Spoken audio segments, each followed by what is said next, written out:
বিসমিল্লাহির রহমানির রহিম। সুপ্রিয় শিক্ষার্থী, আসসালামু আলাইকুম। আশা করি সবাই ভালো আছো। আজকের অনলাইন ক্লাসে আমি তোমাদেরকে স্বাগত জানাচ্ছি। আমি তোমাদের ম্যাডাম ফারজানা সুলতানা। তো তোমাদের ক্লাসটা শুরু করার আগে আমি একটা জিনিস মনে করিয়ে দিতে চাই, সেটা হচ্ছে তোমরা প্রত্যেকে ঘরের বাহিরে বের হলে অবশ্যই মাস্ক ইউজ করবে। মাস্ক ব্যবহার করে তারপরে তোমরা ঘর থেকে বের হবে এবং যখনই প্রয়োজন হয় সাথে সাথে তোমরা সাবান দিয়ে তোমাদের হাত ওয়াশ করবে এবং স্যানিটাইজার ইউজ করবে। যদি সাবান না থাকে সবচেয়ে ভালো হয় যে কোনো সাবান দিয়ে হাত ধুতে পারবে, কোনো সমস্যা নেই। কিন্তু বাহিরে বের হলে একটু পরপরই হাতটা জীবাণু মুক্ত রাখার জন্য স্যানিটাইজার ইউজ করবে যদি সাবান বা পানি না পাও, ঠিক আছে? এবং অযথা চোখ নাক মুখে হাত দিবে না। এটা সবাই জানো, কিন্তু তারপরেও একটু মনে করিয়ে দেয়া আর কি, কারণ আমরা অনেক কিছুই জানি কিন্তু অনেক সময় আবার ভুলে যাই। অনেকেই দেখি মাস্ক ইউজ করে না। অবশ্যই মাস্ক ইউজ করবে, কারণ জীবনের মূল্য অনেক বেশি, তাই না? তো আসো আমরা আজকে ক্লাসটা শুরু করি। এই ক্লাসটা হচ্ছে যারা বিবিএস পাস বা বিবিএ অনার্সে সেকেন্ড ইয়ারে আছো তাদের জন্য, তোমাদের ইন্টারমিডিয়েট অ্যাকাউন্টিংয়ের পার্টনারশিপের রিটায়ারমেন্টের হচ্ছে আজকে লেকচার 3। এর আগে আমি এই চ্যাপ্টার থেকে আরও দুটো ক্লাসের ভিডিও দিয়েছি এবং সেগুলো কিন্তু খুবই ইম্পর্টেন্ট ছিল। তোমরা না দেখে থাকলে এখনই দেখে নাও। আজকে তোমাদের জন্য আমি যে অঙ্কটি সিলেক্ট করেছি সেই অঙ্কটা তোমরা স্ক্রিনে দেখতে পাচ্ছ। তো তোমরা দেখো, এখানে প্রথমেই বলেছি এ বি অ্যান্ড সি। তোমাদের জন্য কোশ্চেনটা পড়ছি, একটু বুঝিয়ে বলছি। A B and C are partners sharing profit and losses in the ratio 2:2:1। A B C তিনজন পার্টনার এবং অংশীদারি ফার্মে তারা তাদের প্রফিট এবং লস 2:2:1 কী করে নেয়, ভাগ করে নেয়। এ রিটায়ার্স, এ অবসর গ্রহণ করে অন 31/12/2014, 31/12/2014। এবং স্বাভাবিকভাবে আমরা জানি কেউ রিটায়ার্ড হলে বা অবসর গ্রহণ করলে সেই তারিখে একটা কী করতে হয়, ফার্মকে একটা ব্যালেন্স শিট করতে হয়। তো সেটাই বলছে, on which date the balance sheet of the firm stand as follows. এবং সেই সময়ে তাদের ব্যালেন্স শিটটা এরকম ছিল তাদের ফার্মের, এবিসি এর। তো এখানে তোমরা কোশ্চেনে দেখতে পাচ্ছ অ্যাসেটস পাশে land and building, plant and machinery, furniture, stock, accounts receivable এবং ক্যাশ আছে। ক্লিয়ার? এবং লাইবিলিটিসের পাশে আছে অ্যাজ ইউজুয়াল তাদের ক্যাপিটাল এবং অ্যাকাউন্টস পেয়েবল, আর কিছু নেই, ঠিক আছে? এবং নিচে কিছু দেয়া আছে, দেখো, in accordance with the terms of the partnership did, এবং পার্টনারশিপের চুক্তি অনুযায়ী goodwill of the farm is valued at টাকা 10,000। গুডউইলকে 10,000 টাকায় মূল্যায়ন করতে হবে। এবং বলেছি কি, and certain other assets are revaluated as under, এবং অন্যান্য সম্পদকে পুনর্মূল্যায়ন করতে হবে। তো পুনর্মূল্যায়নের ক্ষেত্রে দেখো, একটু চেঞ্জটা একটু দেখে নিই। তোমরা দেখো, এখানে বলেছি যে ল্যান্ড অ্যান্ড বিল্ডিং আছে 10,000, এখানে আছে 12,000, 2,000 টাকা বাড়লো। প্ল্যান্ট অ্যান্ড মেশিনারি আগে ছিল 6,000, এখন 5,000, 1,000 টাকা কমলো। তারপরে ফার্নিচার আগে ছিল 2,000, এখন 1,500, 500 টাকা কমলো। এরপরে স্টকের কোনো চেঞ্জ নেই। অ্যাকাউন্টস রিসিভেবল আগে ছিল 15,000, এখন হলো 12,500। তাহলে এখানে প্রভিশন ফর ব্যাড ডেট কত টাকা, 15 থেকে 12,500 বাদ দিলে যে টাকাটি হয় সেই টাকা, দ্যাট মিনস 2,500 টাকা। এবং নিচে বলেছি কি, in making appropriation of profits, মানে লাভ ক্ষতি সঠিকভাবে, লাভটা সঠিকভাবে নির্ণয় করার জন্য ফর দ্য ইয়ার অফ 2014, 2014 সালে অ্যান অ্যামাউন্ট, একটা অ্যামাউন্ট অফ টাকা 3,000, 3,000 টাকার একটা অ্যামাউন্ট ওয়াজ ক্রেডিটেড, যেটা ক্রেডিট হয়েছিল টু এর প্রতি ইন অ্যাক্সেস, একে অ্যাক্সেস 3,000 টাকা দেওয়া হয়েছিল। তাহলে সেটা আমাদেরকে সংশোধন করতে হবে। 3,000 টাকা এর কাছে যে অ্যাক্সেস চলে গেছে, বেশি চলে গেছে, সেটা আমাকে কি করতে হবে, ব্যালেন্স করতে হবে। মানে সেই জিনিসটা আমাকে অ্যাডজাস্ট করতে হবে, সোজা কথা। বেশি যেটা গিয়েছে সেই টাকাটা আমাকে ওল্ড পার্টনার, মানে বাকি যে পার্টনার আছে বি এবং সি, তাদের সাথে অ্যাডজাস্ট করে নিতে হবে। মানে একে টাকা, অ্যাক্সেস টাকাটা পরিশোধ করে দিতে হবে, ঠিক আছে?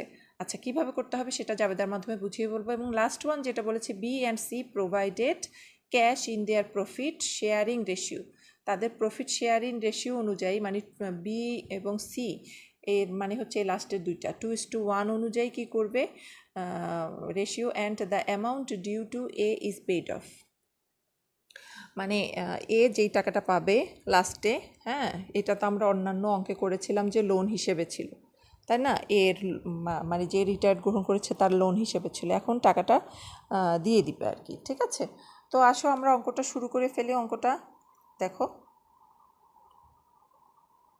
তাহলে প্রথমে আমরা চেক করে দেখব যে ব্যালেন্স শিটে পিএল এবং জেনারেল রিজার্ভ আছে কি না, নেই, তাহলে আমাদেরকে সরাসরি ব্যালেন্স থেকে কোনো জাবেদা করতে হবে না, ব্যালেন্স শিট থেকে কোনো জাবেদা করতে হবে না, আমার শুরু হবে জাবেদা এখান থেকে এই পর্যন্ত পেইড অফ। হ্যাঁ ঠিক আছে, তো দেখো প্রথমে আছে কি গুডউইল ভ্যালুয়েশন করতে হবে 10,000 টাকা, তাহলে জাবেদা কী হবে, গুডউইল অ্যাকাউন্ট ডেবিট এবং এস ক্যাপিটাল, বিস ক্যাপিটাল, সিস ক্যাপিটাল ক্রেডিট, স্বাভাবিকভাবে আমরা জানি এবং তাদের রেশিও অনুযায়ী সেটা ভাগ হবে যে goodwill account debit, S capital, বিস ক্যাপিটাল, সিস ক্যাপিটাল ক্রেডিট, এবং তাদের রেশিও অনুযায়ী তাদেরকে ভাগ করে দিলাম, এখানে 10,000 টাকা শো করলাম। আমি কিন্তু সিরিয়ালি করে যাচ্ছি, তোমাদের জাবেদার সাথে মিলবে না, তোমাদের বোঝানোর জন্য আমি একেবারে সিরিয়াল অনুযায়ী একদম প্রথম থেকে একদম শেষ পর্যন্ত জাবেদাগুলো করে যাচ্ছি, তাহলে আমাদের একটা জাবেদা কমপ্লিট, ক্লিয়ার। এরপরে আসো ল্যান্ড অ্যান্ড বিল্ডিং, আগে ছিল 10,000 এখন 12,000, তাহলে বাড়লো, তাহলে অ্যাসেটস যদি আরও বাড়ে, মানে অ্যাসেটস যদি বেড়ে যায় তাহলে অ্যাসেটস তো এমনিই ডেবিট, আরও ডেবিট হবে, তাহলে land and building debit, revaluation account credit, difference কত ছিল 2,000। এরপরে আসো বাকি সব তিনোটাই কিন্তু কমেছে, তাহলে এটার জন্য আমার জাবেদা কী হবে, যেহেতু কমেছে আমরা তো জানি যে অ্যাসেটস ডেবিট হয়, তো কমে গেলে কী হবে, ক্রেডিট হবে, গুড, তো ক্রেডিট হবে প্ল্যান্ট অ্যান্ড মেশিনারি ক্রেডিট হবে, ফার্নিচার ক্রেডিট হবে এবং provision for bad date credit হবে, এবং ডিফারেন্স টাকাগুলোর ডিফারেন্স কত দেখো, তোমরা নিজেরাই দেখো 1,500 এবং 2,500 ডিফারেন্স, তাই সেই ডিফারেন্সটা এখানে কি শো করছে, এবং টোটাল 4,000 টাকা। তো আমাদের মোটামুটি কয়টা জাবেদা হয়ে গেল, 1 2 3, তিনটা কমপ্লিট। ঠিক আছে, এখন দেখো নিচে আরেকটা জিনিস বলেছে, in making appropriation of profit for the year 2014, 2014 সালের সঠিক যে তথ্যটা লাভ ক্ষতির, সেটা সঠিক লাভটা তৈরি করার জন্য যেটা 3,000 টাকা, আমি যেটা আগে বলেছিলাম 3,000 টাকা যেটা এর অ্যাকাউন্টে বেশি চলে গিয়েছে, সেটা এখন একে পরিশোধ করতে হবে, দিয়ে দিতে হবে, কাকে দিবে, বিকে দিবে এবং সিকে দিবে, তাহলে যেটা অ্যাক্সেস চলে গিয়েছিল এস ক্যাপিটালে মূলধনে চলে গিয়েছিল, তাহলে তখন আমরা কি করছিলাম, ভুল করে যখন অ্যাক্সেস দিয়ে দিয়েছি এস ক্যাপিটালকে ক্রেডিট করছিলাম, এখন সঠিক করতে হলে মানে বাদ দিতে হলে এস ক্যাপিটাল থেকে চলে ওই টাকাটা নিয়ে আসলে এস ক্যাপিটাল কী করতে হবে, ডেবিট করতে হবে, গুড, তো এস ক্যাপিটাল এখন কি হবে, ডেবিট, এস ক্যাপিটাল ডেবিট, এবং বিস ক্যাপিটালের যেহেতু যাবে এবং সিস ক্যাপিটালে যেহেতু যাবে তাই ওদের দুজনকে ক্রেডিট করতে হবে, এবং এর ক্যাপিটালে 3,000 থাকবে এবং বি এবং সি এর ক্যাপিটালে ওদের রেশিও অনুযায়ী 2 এবং 1,000 টাকা আসবে, ওদের রেশিও কত ছিল 2:1। ঠিক আছে, এই যে লাস্টের এই দুইটা আমি আবার দেখাচ্ছি, 2:1 এই দুইটা। আচ্ছা, এই পর্যন্ত কমপ্লিট, তাই না, এবং লাস্টের যেটা এটা তো আমাদের অঙ্কর লাস্টে করতে হবে, এটা আমি বলে দিব। এখন আমরা জাবেদা কী কী করলাম বলো তো, 1 2 3 এবং 4, এগুলো করা শেষ। এখন আমরা বাকিগুলো আমাদেরকে মানে আস্তে আস্তে করতে হবে, সেটা অন্যান্য প্রসেসিং শেষ হওয়ার পর। তো এখন আমরা রিভ্যালুয়েশন অ্যাকাউন্ট করব, তো আমাদের রিভ্যালুয়েশন অ্যাকাউন্টে কী কী আসবে দেখো, তো এখানে দুইটা আছে রিভ্যালুয়েশন, তাহলে রিভ্যালুয়েশন অ্যাকাউন্টে ক্রেডিট পাশে যাবে ল্যান্ড এবং বিল্ডিং, এবং ডেবিট পাশে যাবে এই তিনটা এবং এই টাকাগুলা। ঠিক আছে, আচ্ছা, যেহেতু ওই খতিয়ানের মতো আর কি, জাবেদা থেকে খতিয়ান করছি, রিভ্যালুয়েশন অ্যাকাউন্ট ক্রেডিট পাশে 2,000 বসালাম এবং ডেবিট পাশে এই তিনটা বসালাম, এবং ব্যালেন্স আসছে কত, 4,000 থেকে 2,000 গেলে 2,000, এই 2,000 টাকাটা আমি একটু বড় করে দেখাচ্ছি, এই 2,000 টাকাটা যেহেতু লস হয়েছে এদের মধ্যে ভাগ করে দিব 2:2:1 অনুপাতে, ভাগ করে দিলে আসলো কত, 800 800 400। তো এখন এই 800 800 400 আসার পর এখন এইটার জন্য আমাকে একটা জাবেদা দিতে হবে, আগে করেছি কি জাবেদা থেকে খতিয়ান, এখন খতিয়ান থেকে জাবেদা করব। রেভ্যালুয়েশনের কোন সাইডে আছে এগুলো, ক্রেডিট সাইডে, তাহলে রেভ্যালুয়েশন এখন কি হবে, ক্রেডিট হবে, আর এগুলো কি হবে, মানে এস ক্যাপিটাল, বিস ক্যাপিটাল, সিস ক্যাপিটাল কী হবে, ডেবিট হবে, গুড। আসো তাহলে আমরা একটা জাবেদা করে ফেলি, দেখো এখানে এস ক্যাপিটাল, বিস ক্যাপিটাল, সিস ক্যাপিটাল ডেবিট এবং রেভলিউশন অ্যাকাউন্ট ক্রেডিট। দেখেছো? ওকে, তাহলে আমাদের জাবেদা কয়টা হলো দেখো তো? 1 2 3 4 5 কমপ্লিট। এখন আমাদেরকে করতে হবে ক্যাপিটাল অ্যাকাউন্ট, মানে খতিয়ান করব এখন ক্যাপিটালের। তো ক্যাপিটাল অ্যাকাউন্ট খতিয়ানে এটা বসবে এবং এইগুলো বসবে, তাই না? তো আসো আমরা ক্যাপিটাল অ্যাকাউন্টটা করে ফেলি। ক্যাপিটাল অ্যাকাউন্টের জন্য ঘর যেটা দেখতে পাচ্ছ, ঘর করে ফেলেছি। এবং আমরা প্রথম যে ক্যাপিটালের জাবেদাটা ছিল, হ্যাঁ, ওদের ক্যাপিটাল সংক্রান্ত জাবেদা, সেটা ক্যাপিটালগুলো ডেবিট ছিল এবং রিভলিউশন অ্যাকাউন্ট ছিল। তা রিভলিউশন অ্যাকাউন্ট লিখে, হ্যাঁ, আমরা এই তিনোটা টাকা বসিয়ে দিব এ, বি এবং সি এর ঘরে। তো আসো আমরা বসিয়ে দিই। ডেবিট ছিল, এই যে রিভলিউশন অ্যাকাউন্ট ডেবিট লিখে এর ঘরে, বির ঘরে, সি এর ঘরে বসিয়ে দিলাম টাকাটা। তার আগে সর্বপ্রথম আমাদেরকে কিন্তু ব্যালেন্স বিডি হিসেবে এগুলো লিখতেই হবে। এবং ক্রেডিট পাশে, এই যে ক্রেডিট পাশে ব্যালেন্স বিডি হিসেবে 16,000, 8,000 এবং 8,000 লিখলাম। এটা কোথা থেকে আসলো বলো তো? এখান থেকে, তাই না? তাহলে আমার এই দুইটা কমপ্লিট। হ্যাঁ, এরপরেরটা আসো। এরপরে ছিল এই তিনোটা ক্রেডিট পাশে। তা আমি এখন ক্রেডিট পাশে যাব এবং অপোজিটের নাম কি হবে? গুডউইল লিখে এই 3টা টাকা বসিয়ে দিব তিনজনের ঘরে।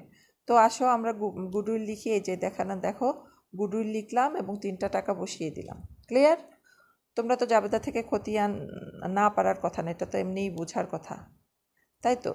তারপরে দেখো এখানে আছে এর ক্যাপিটাল ডেবিটে আছে এবং অপোজিটের নাম কি? বিস ক্যাপিটাল, সিস ক্যাপিটাল, এবং তাদের দুইজনের ঘরে এটা বসাতে হবে। তো আসো আমরা আগে এস ক্যাপিটাল লিখে ফেলি।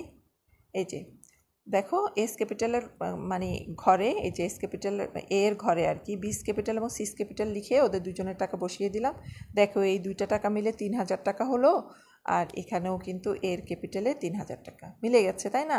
এখন আবার এইটাও তো ক্যাপিটাল। এখন আমাদেরকে ক্রেডিট পাশে যাইতে হবে। বিস ক্যাপিটাল এবং সিস ক্যাপিটালে আমরা কি লিখবো? অপোজিটের নাম লিখবো কি? এস ক্যাপিটাল লিখে আমরা বি এর ঘরে এবং সি এর ঘরে কি করে দিব? বসিয়ে দিব।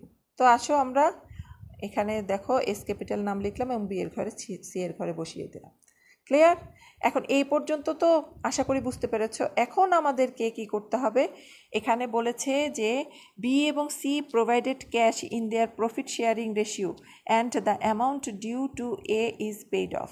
হ্যাঁ, যেই টাকাটা এর জন্য, যেই ব্যালেন্সটা, সেটা এ নিয়ে যাবে, ঠিক আছে? এ পাবে, হ্যাঁ।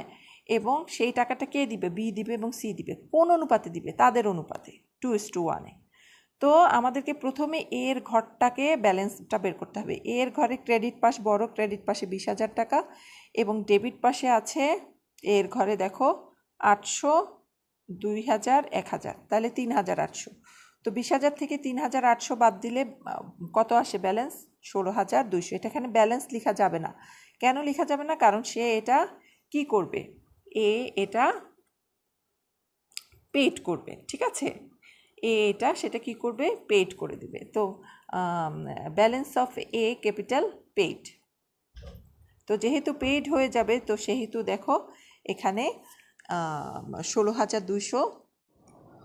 তো এখানে তোমরা দেখতে পাচ্ছ যে যেটা ব্যালেন্সটা আসলে, মানে ব্যালেন্স না আসলে, যেটা 20,000 টাকা থেকে এই 3,800 বাদ দেওয়ার পর যেই টাকাটা আসে 16,200, এটা কিন্তু ব্যালেন্স হিসেবে দেখানো যাবে না। এখানে কিন্তু কোশ্চেনে বলে দিয়েছে যে এ কে টাকাটা দিয়ে দিতে হবে। কারা দিবে? বি এবং সি দিবে। তাহলে এ যেহেতু পাবে, হ্যাঁ, ওর টাকাটা, তাহলে এখানে কি হবে? ক্যাশ হিসেবে দেখাতে হবে। তাহলে ক্যাশ হিসেবে আমি দেখাবো এবং সেই ব্যালেন্সের টাকাটা 16,200, ঠিক আছে? এবং দেখো ওর কিন্তু কোনো ব্যালেন্স নেই। বি এবং সি এর ব্যালেন্স আছে, ওরটা নেই। আগের অঙ্কে কিন্তু এটা আমরা লোন হিসেবে দেখিয়েছিলাম এবং এই অঙ্কে বলেছে কি, এই অঙ্কে একটু ডিফারেন্স হচ্ছে যে বি এবং সি টাকাটা এ কে দিয়ে দিবে, তারা নিয়ে আসবে টাকাটা। এই যে শেয়ারিং রেশিও অনুপাতে সেটা প্রোভাইড করবে বি এবং সি, ঠিক আছে? ওকে, তারপরে এখন দেখো সেজন্য আমরা যেহেতু এখন এটার জন্য একটা জাবেদা দিয়ে দিব। কি হবে জাবেদা আমাদের? এস ক্যাপিটাল, যেহেতু ক্যাপিটাল পাশের ডেবিট পাশে, তাই এস ক্যাপিটাল ডেবিট এবং ক্যাশ অ্যাকাউন্ট কি? ক্রেডিট। দেখো 16,200। এখন এই 16,200 বি এবং সি দিবে না, কোন অনুপাতে দিবে? 2:1 অনুপাতে দিয়ে দিবে, তাই না? তো সেজন্য যেহেতু এখানে ক্যাশ অ্যাকাউন্ট হিসেবে শো করতে হবে এবং 16,200কে তুমি 2:1 অনুপাতে ভাগ করো, তাহলে বিকে দিতে হবে 10,800 এবং একে দিতে হবে 5,400। ক্লিয়ার? তো এটার জন্য অ্যাজ ইউজুয়াল আমাদের জাবেদা দিতে হবে। এটা যেহেতু ক্রেডিট পাশে আছে তাহলে বিস ক্যাপিটাল এবং সিস ক্যাপিটাল ক্রেডিট এবং ক্যাশ অ্যাকাউন্ট ডেবিট। 16,200, 10,800, 5,400। তো এইভাবে আমরা অঙ্কটা করব ক্যাপিটালের। এবং আসো আমরা নতুন ব্যালেন্স শিটটা করি। নতুন ব্যালেন্স শিট তোমরা যদি প্রশ্নটা খুব মনোযোগ দিয়ে পড়ে থাকো, আমার যতটুকু মনে আছে অ্যাকাউন্টস পেবেলের কোনো চেঞ্জ হয়নি এবং ক্যাপিটালটা সরাসরি এখানে ওদের এই ডিফারেন্সটা আসবে। আমরা এই যে ক্যাশের এটা করার পর এটা ব্যালেন্সটা বের করব, বের করে তারপরে বিয়ের যে ব্যালেন্স সিডি 24,000 এবং সি এর হচ্ছে 16,000, এই দুইটা টাকায় এখানে বসে যাবে ব্যালেন্স শিটে। ঠিক আছে? এবং অ্যাসেটস পাশে দেখো ক্যাশের কোনো চেঞ্জ হয়নি, সেটা আগের মতোই আছে। এবং রিভ্যালুয়েশন যেগুলো করতে বলেছে সরাসরি আমরা সেটা বসাতে পারি। 12,500 বলেছিল অ্যাকাউন্টস রিসিভেবল এবং স্টক 7,000 টাকা ছিল এবং ফার্নিচার ছিল 1,500 এবং প্লান্ট অ্যান্ড মেশিনারি 5,000 এবং ল্যান্ড অ্যান্ড বিল্ডিং 12,000 এবং গুডউইল ছিল কত? 10,000। ঠিক আছে? এখানে সবগুলোই চেঞ্জ হয়েছে, শুধুমাত্র চেঞ্জ হয় না কোনটা, একটা হচ্ছে ক্যাশ এবং আর একটা হচ্ছে স্টক, এই দুইটা চেঞ্জ নেই। তো ইন টোটাল আমার দুটোটাই 52,000 মিলে গেল। এভাবে আমরা খুব সহজে অঙ্কটা করতে পারি। তোমাদেরকে পরিশেষে বলবো আমার চ্যানেলটি অবশ্যই সাবস্ক্রাইব করবে এবং পাশে থাকা বেল আইকনটি প্রেস করে রাখবে যাতে পরবর্তী ক্লাস পেলে সেটা নোটিফিকেশন পেতে পারো। তোমাদের সুবিধার্থে আবার আমি পুরো অঙ্কের স্থিরচিত্র দিয়ে দিচ্ছি, তোমরা দেখে নাও, স্ক্রিনশট দিয়ে অবশ্যই বাসায় অঙ্কটা করবে এবং আমার আগের অঙ্কগুলোও করে ফেলবে। আমি এই রিটায়ারমেন্টের অঙ্কগুলো শেষ হলে তোমাদেরকে প্লে লিস্টটা দিয়ে দিব। এমনিও প্লে লিস্টে আছে, তোমরা ইচ্ছা করলে সেটা দেখে নিতে পারো। প্লে লিস্টে সবগুলো সেগুলো সিরিয়াল মেনটেন করে পাবে যে কোনো অঙ্কই। ঠিক আছে? তো নেক্সট ক্লাসে দেখা হবে ইনশাল্লাহ। ওকে, আল্লাহ হাফেজ।